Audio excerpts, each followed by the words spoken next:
now we're gonna see Cignal Ultra Warriors versus Bren Epro. Before we head into the draft, Leo, I wanna talk about the players we'll be playing. Disanya Flap, Imba DJ, Eson and Tets. While for Bren, no Doc Ribo and Coco as we have Reflesha, KLVJ right now, JP Greed and Rengio. I love how they're putting in these new players right here. Game 1, they have all of the confidence in the world that they are going to start this with a bang. Syempre, Greed papasok ngayon para sa Epro. And as well, Imba DJ for the Warriors. It's Cignal Ultra in the play. They are in the driver's seat. Epro going to be answering back. Selena banned out as well as Lolita. And on the other side naman, here we see a new face in the band section of the Nationals. It's Farsa in Farsa. Indeed. Also, Valier ang unang ibibig dito ng Cignal Ultra Warriors. I think that if you go back sa ating mga conference number 2, they were also prioritizing the Valier. Laging first face siya. So it's either the first pick or the second and third pick if they are on the blue side. Now, you mentioned about Farsa, isang hero na na-revamp after, I think, a month ago. Oh, I think it was December back then, or I might be mistaken. But there was a time na hindi siya kasi parang pwede sa tournaments because she was revamped. Right now, teams are actually looking at Farsa as one of the strongest mages out there. Yep, and I think this is because of, as you mentioned, her revamp, her retooling, her rework, which now gives her a stun. A stun, which... What happens there is pag namarkahan ka with the curse of Crow, and then it could just use any skill that the damages or even I think yung attack niya. But again, imagine feathered airstrike from out of nowhere, stunning you up. Huge range, amazing range. She's able to get out wings by wings. It's that combination kasi of CC, mobility, and damage output that makes Farsa such a threat. And Epro here is right to ban her out first. Let's look at their pick. Ang sagot nila dun sa Valier, it's the Bruno and the Kufra. Wolf, they're very lucky to get the Kufra out. Oh yeah, the Kufra is a Reflesha Classic, the championship Kufra. The moment, the Game 4 moment. The Game 4 moment. We all know what that is. You know what that is. Ngayon, Bruno, siguro nagtataka dito yung mga viewers natin, why is Bruno first pick? This pick let us lose sa mga Southeast games natin na Pilipinas, and it's not the best. But why is it picked right now? Well, technically speaking, Bruno is one of the top tier marksmen out there. Lalo na pag nakakita kayo ng mga ranked matches ngayon ng mga pros in a very high mythic glory tier.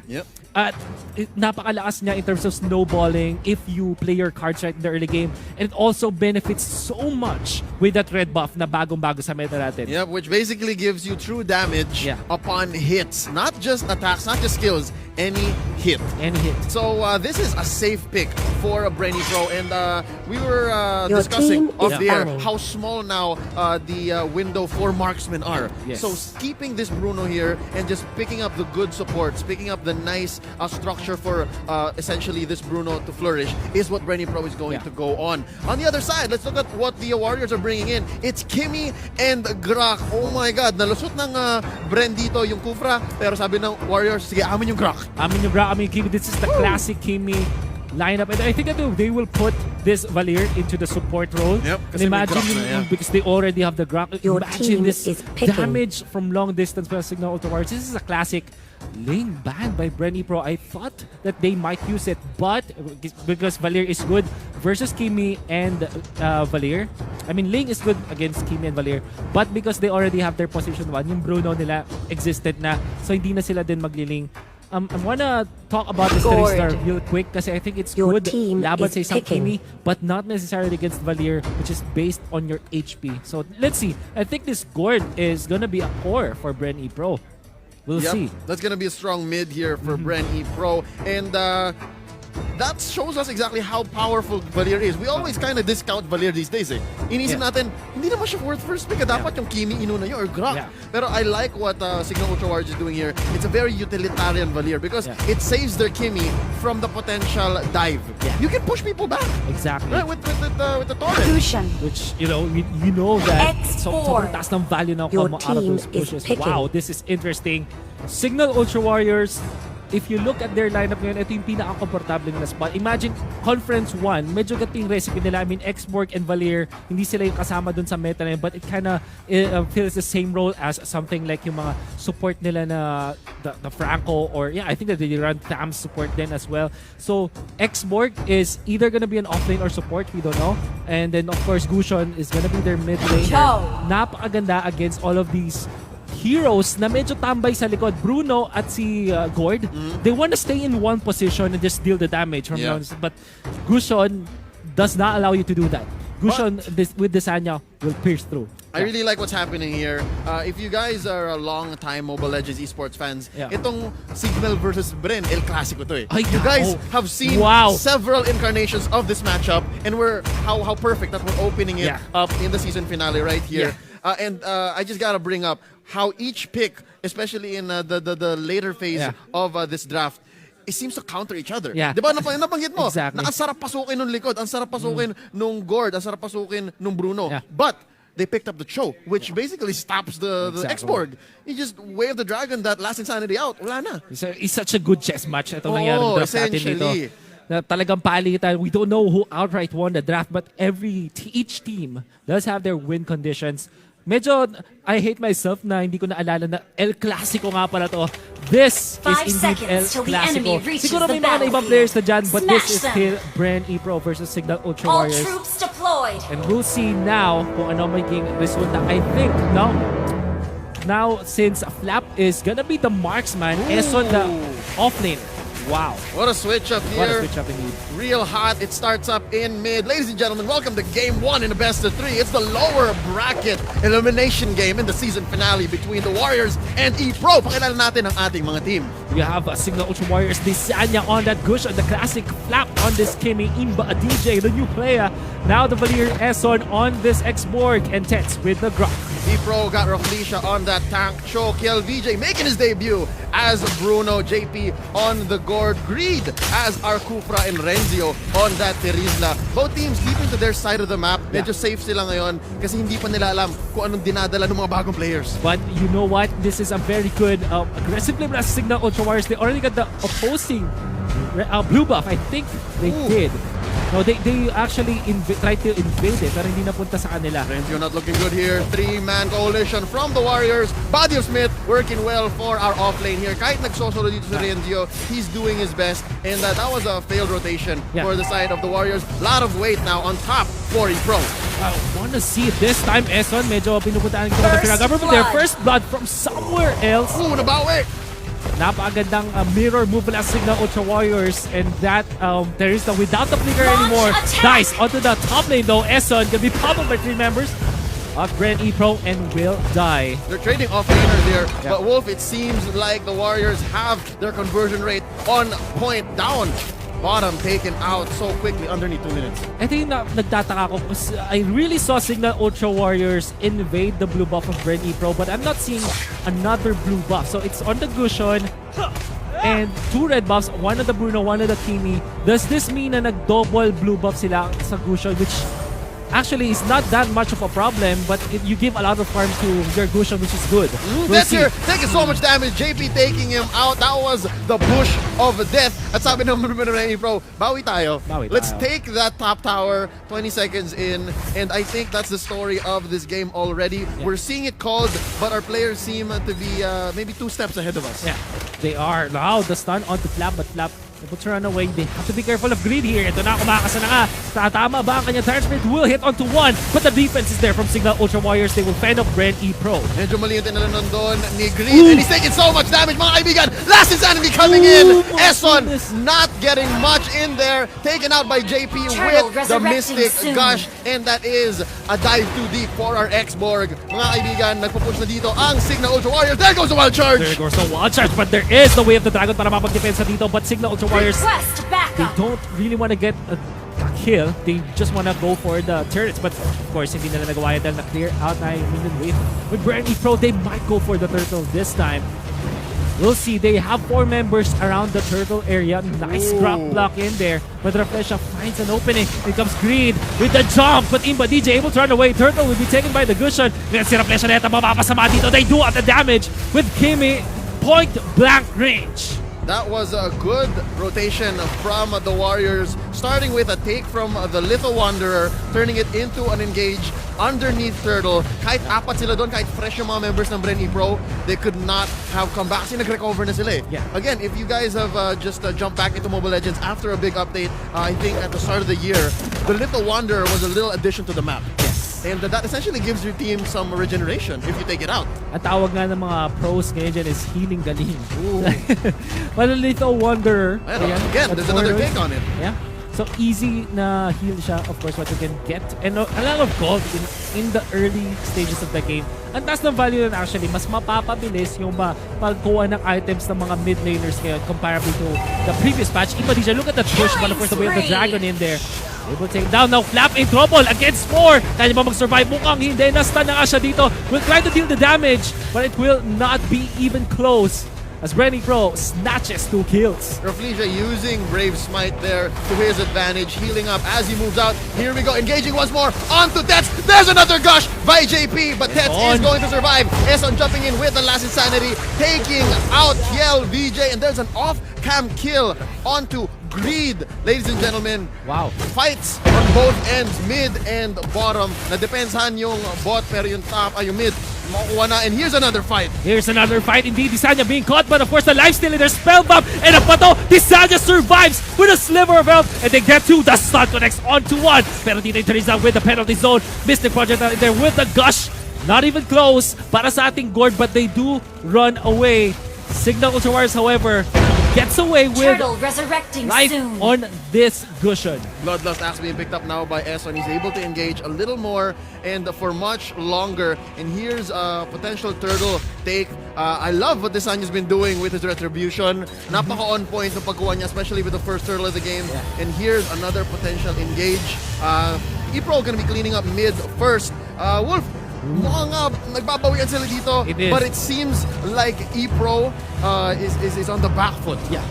Well, Bren Epro on the back foot, but in terms of economy, they're not. This is probably because ang ganda ng pagkaka-funnel nila ng kanilang resources. I mean, uber rich itong ating Bruno, but the others aren't that much. Pero the Turtle, of course, the retribution in their green, far too late. They come with Desanya this time. Napakaganda ang incandescence. Isolated reflection this time. The Bruno as well. They're able to take down the carry of Bren Epro. Meron pa ba silang additional kills? They will get the Gord indeed. At pangatlo, make that 4. Cignal Ultra Warriors takes 4 kills against Bren Epro. Kasama pa yung Turtle. That's 4 for none. +1, sabi mo nga. And this is Renzo gonna be backing out. There's not much he can do here. I think this is, let's say, attributed to Desanya's cushion. Definitely. For the longest time in Conference 2, Gushen was just shut down by the prominence of Kufra and Lolita and the like. Pero ngayon, mukhang if you put it in the right hands, it seems like Gushen here is going to be taking over. 305, he's got the Calamity Reaper. And he's been catching Kill DJ off for a few times now. Greed catching off guard Imba DJ. Pero tama ka, this is a support Valir that I can get behind. Yeah, definitely.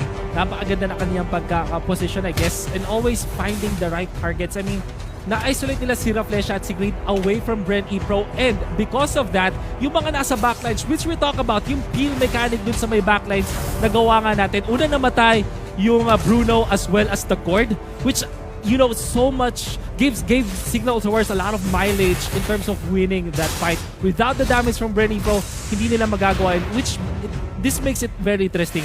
Maraming flicker. Actually, lahat ng Bren Epro members naka-flicker, but they still fell against Cignal Ultra Warriors. This tells us that Cignal Ultra Warriors really are on fire with their connection. Tets with that wonderful wild charge. Might get the pick up on Lorenzo, but the Mystic Projectile is there to stop that. Oh, Desanya coming in with the full combo. Not going to be enough to take out Renzo. They are going to be backing off. Down bottom, taken out.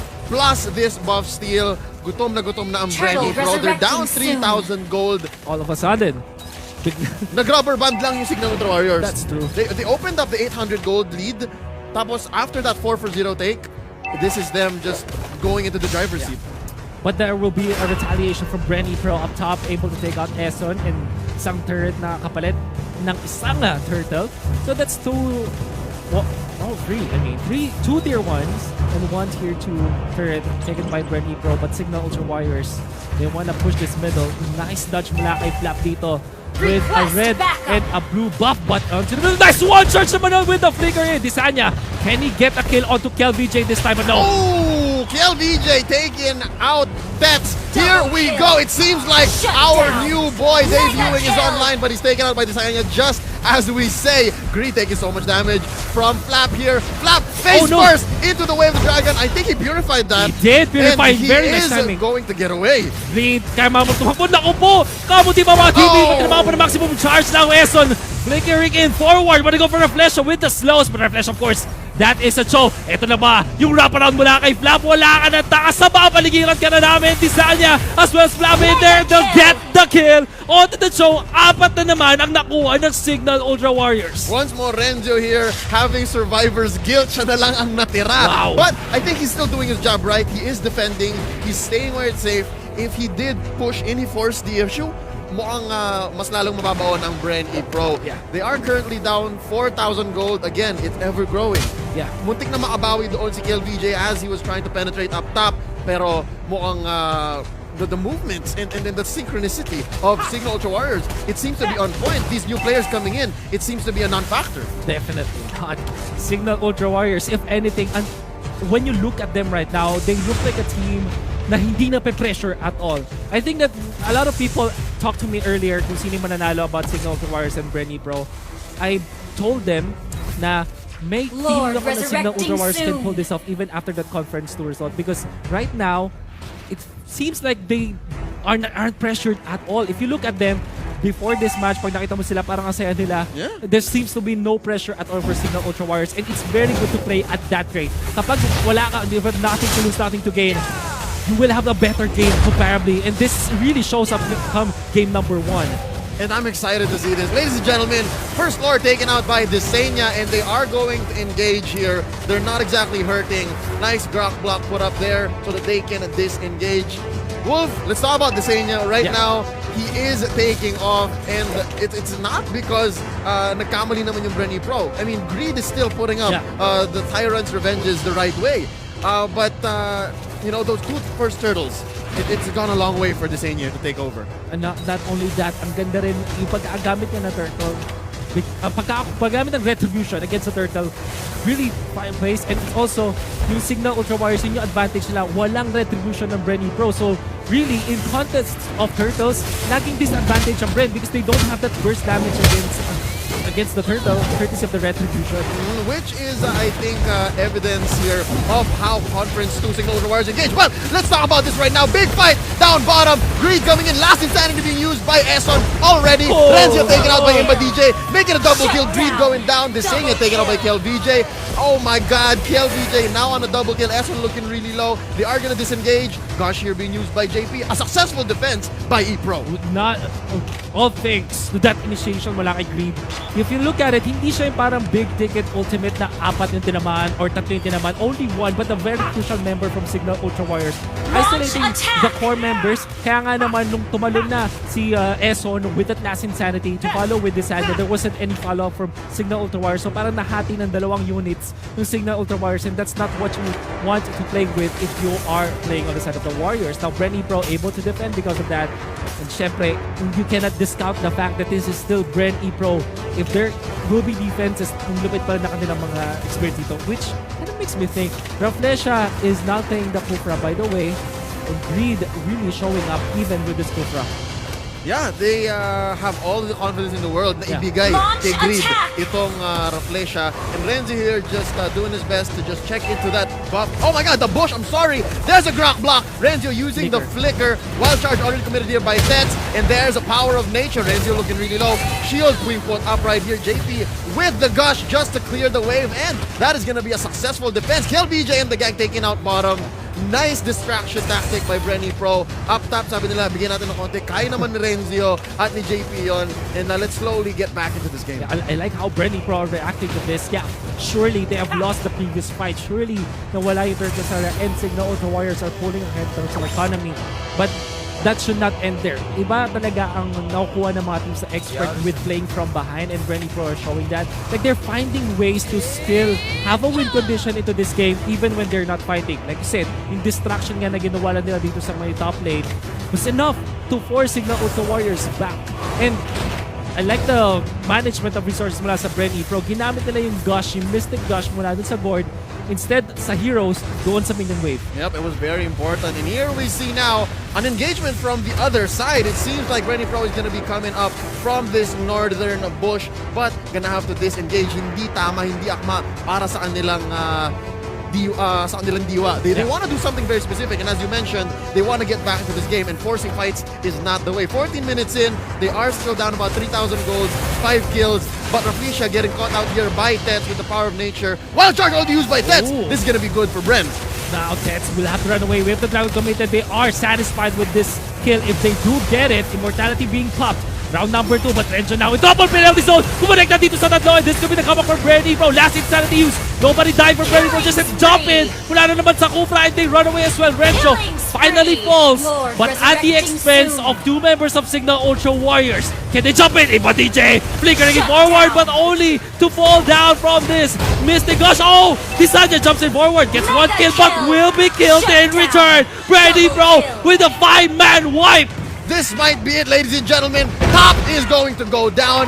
Bren Pro is going to make a beeline for this base. It's going to be about 8 seconds until someone can defend. My kaibigan, KLVJ here is ripe for the taking this base. It's over, I think. Game over. 1 is going to go to Bren Pro. No!